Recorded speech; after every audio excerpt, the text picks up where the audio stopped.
Hello everybody, I'm Renn. We're back here in the machine. This is a bag of trimming. We're getting ready to make some hash, and this is where it all starts.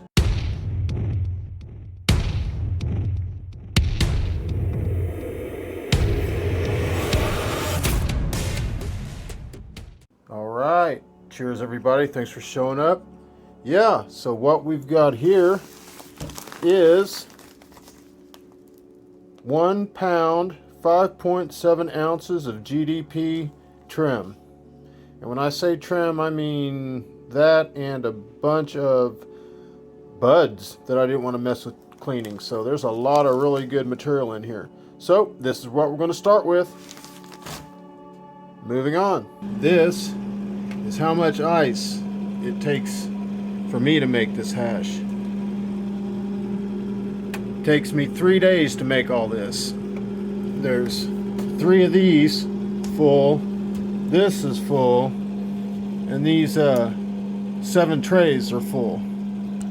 And that's my entire refrigerator, or the freezer portion anyway. So yeah, you know, if you're gonna make a ice hash, make sure you have a lot of ice. 3 days every time I do this. And here we are, looking at the 5 bags I'm going to be using. This is the order I'm going to be putting them in from here on down. And then I'm going to be putting them in this, what looks like a 5-gallon bucket, but is not. This is in fact a 6-gallon bucket. This is where I got mine from. I'm sure they sell them at other places. You can probably get them at Amazon. I don't know. But anyway, it's a 6-gallon bucket, and for me, this makes a big difference.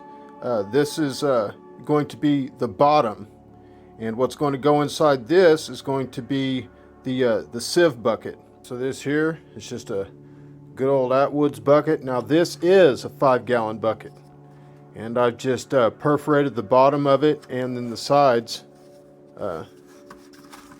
with a hole saw. And you can see I didn't spend a whole lot of time being neat about it. I just got them in there and got it done. Now, having done that, we're going to start with that number 8 bag and put it in there first. Got this first bag in there, just sitting right there on the perforations and sitting up nice and stiff. I'm not sure, you know, if all bags are like this, but this is how mine are. So now I've just got the number 5 bag down inside the number 8 bag. Now, what I'll try to do is not overlap the seams. The number 8 bag seams here, the number 5 bag seams here. I'll put the number 4 bag seam here, and so on.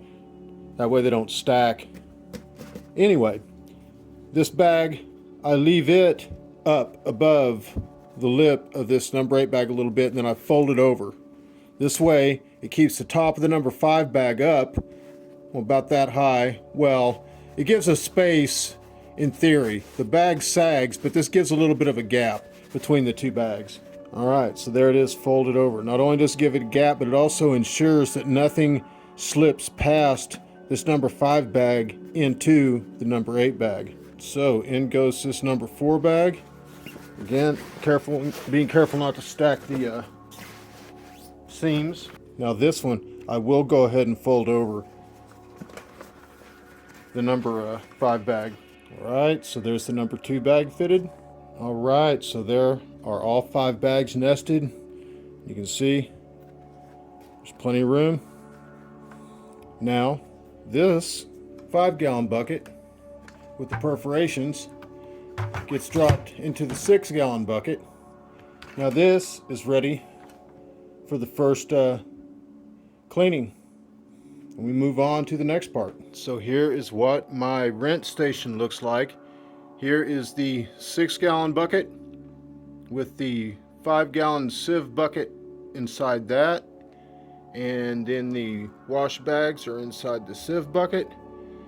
And then here is the alternate bucket. That way, when this bottom bucket gets full, I can drop the sieve bucket into there and let it drain while I go empty this bucket, and so on. And I always put these towels down because You know, I've never done this and not had condensation on these buckets. You know, I guess if you did this outside in the middle of winter when it's freezing outside, you're not going to get condensation. But other than that, towels are pretty important for me anyway in this process.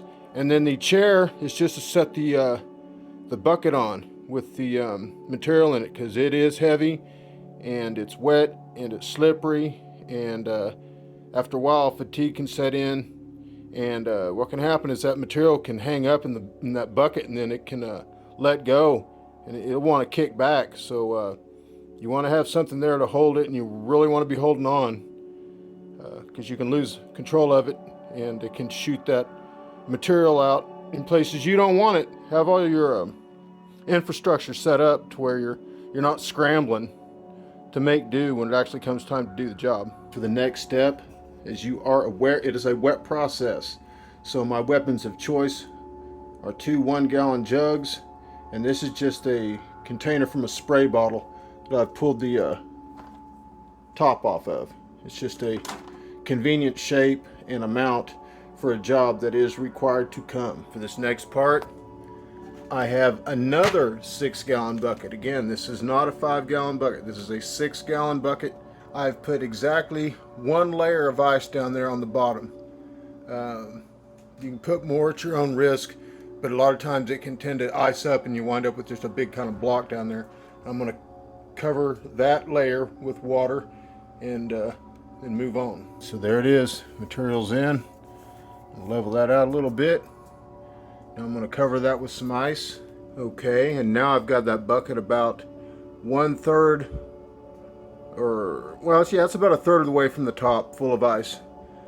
So between the ice and the material, it's 2/3 full. I cover that.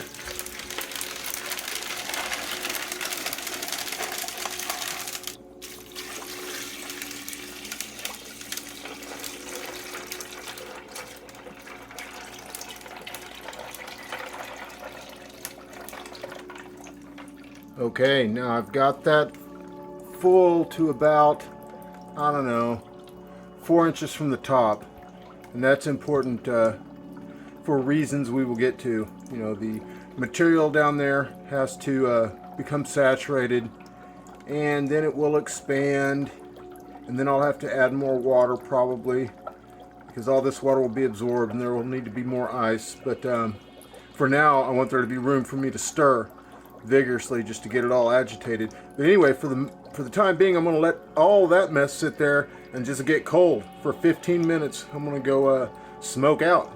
So I'll see you in a few. So we're back here in the kitchen. It's been 15 minutes.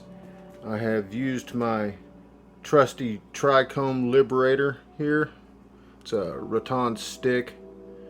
Use whatever you have on hand, I guess. But anyway, I've got this broken up, and I've added another gallon of water. Now it's a nice thick consistency. It's nice and cold, so we move on to the next step. Now here we are at the wash station. Again, I've got me a towel set up because this is going to sweat, and I am going to set a timer, and I'm just going to agitate this for 5 minutes, and then we're going to move on. And there it is. After 5 minutes of stirring, it's time to go give it its first rinse. And be warned, this is heavy. So that's a 6-gallon bucket, and it's got some weight to it. I don't know how much it weighs, but it's full of gravity for sure. So just be careful. The reason I'm only agitating this for 5 minutes is because all the material was pre-ground. So you know, I don't really think it needs it. But anyway, it's going to get 2 more agitations anyway. So let's get this rinsed. So here's what I mean about having this chair here. Just makes it convenient and safer. So you don't have to control the weight and bear the weight. So here's what I'm left with. This is the bucket I was mixing in. You can see I've dumped it. I've rinsed it out a few times at the sink, and each time that water that I rinsed was poured through here. Now this was, of course, sitting down in there, but what I do is I wait until I can see the water in the bottom 6-gallon bucket get to the perforations of the 5-gallon bucket, and then I pull it up, I set it in an angle, I let it drain some more, then I move it over to the bucket, next to it so I can drain the one that it's sitting in now. And there's that done. And I'm doing this because I want you to get a good look at the color of this that we're starting with as opposed to the color that we're going to finish with. All that's going to go down the drain. So I've drained it and reset it into the bucket, and I went ahead and rinsed that bottom bucket out to where the next sample won't be adulterated by the one I just threw out. I'm going to go get rid of this. We're going to dump this back into that. For this next step, I like to go ahead and pop just the top number 1 bag up at the rim. That way I have a nice gap between where that material starts right there and the top of the bag, so that I can then come back with this container I was showing you earlier, and that allows me to just go around the top edge of this and rinse that bag down for the next part.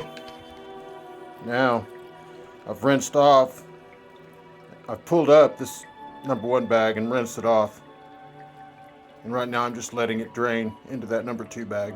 Okay, now all I did was dump that number 1 bag back into that mixed bucket. I'm going to rinse this back down there so all that stuff on the side of the bag doesn't dry out there, and go mix that again. There it is, rinsed down, and I want that to stay wet at the bottom. I do not want that to dry out in between washes, so that's kind of by design.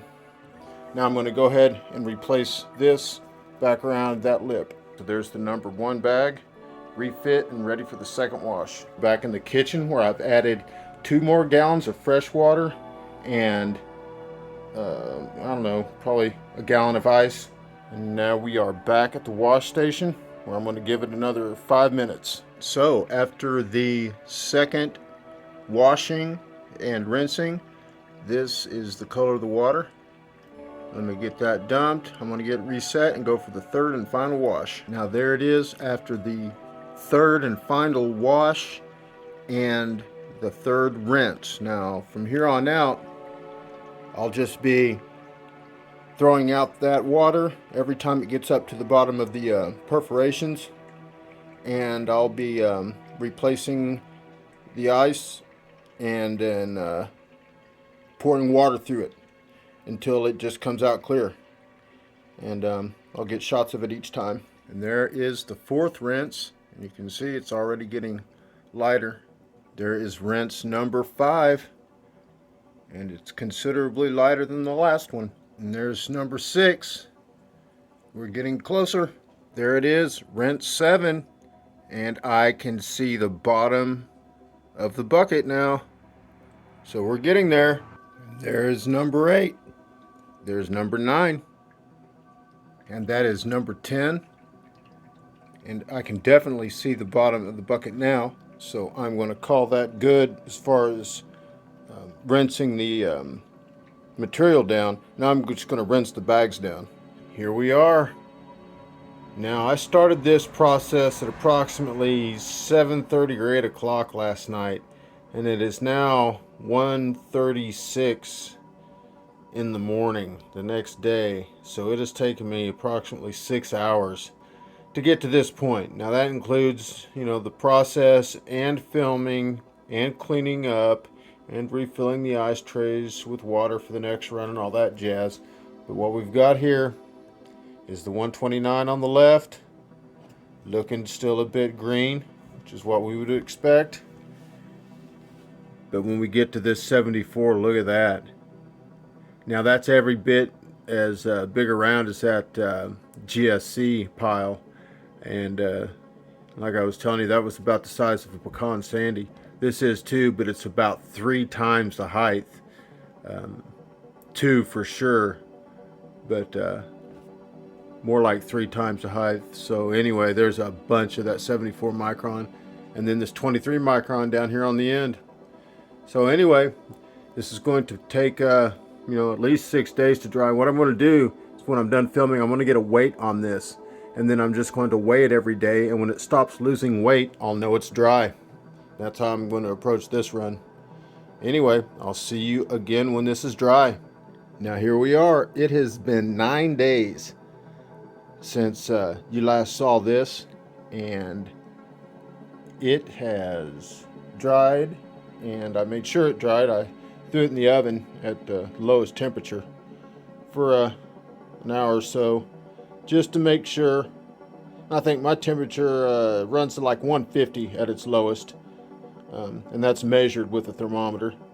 So anyway, it is good and dry. I wanted you to get a look at this before I pull it off the cardboard and weigh it. So, I did an awful lot of rinsing, and I did not need to do that. I just did that because I can't stand the thought of leaving any trichomes behind. So, that was a lot of work that I probably didn't need to do, but I don't know. So to try to find out, this next batch I run, I'm going to clean out the bags between each of the 3 washings and rinsings. So, if I don't see any return after the second one, I won't even bother with the third, and then I'll know in the future that the way I'm doing it is efficient, and I really don't need to waste all that time with the extra washing if I don't need to. And I'll test that on the Bruce Banner, which is what I'm going to run next, because I expect I'm going to get the biggest return off of that Chem Dog number 4, because that was the most mature that I had the most of, so it should really give me a lot of mature trichomes, which is what we're looking at here. This has a lot of the vegetation in it. That'll still be decent to smoke. It won't be like great or anything, but it'll still work fine. This stuff has a lot of the broken trichomes and immature stuff, the smaller, and then of course the mature trichomes all wind up in the 74. But anyway, I'm going to get that all cleaned up and get the final weights for you, and I'll get right back with you. So here we are back, and I have the results. The 129 micron weighed in at 2.6 grams, the 74 micron weighed in at 25.8 grams, and the 23 micron weighed in at 6.7 grams, for a total of 35.1 grams. So well over an ounce of good hash, and some mediocre on the end here. But I'll gladly smoke it all, and I may go ahead and process this further into a temple ball or something. But I've still got all that GSC hash put back. I just don't know if I want to deal with it. I put a lot of work into growing this stuff and then processing it, and I've still got the Bruce Banner to process, and finally the Chem Dog number 4, which should be the biggest yield out of all of them. So anyway, I'm going to do the Bruce Banner next. I'm going to do it a little bit differently. So I'm going to go ahead and clean out the screens after every wash and rinse. And if I don't need to, I won't waste my time doing extra of that anymore. But anyway, there you go. If you're growing, hope you're kicking ass. If you're not growing, hope you start soon. Cheers, people. Later.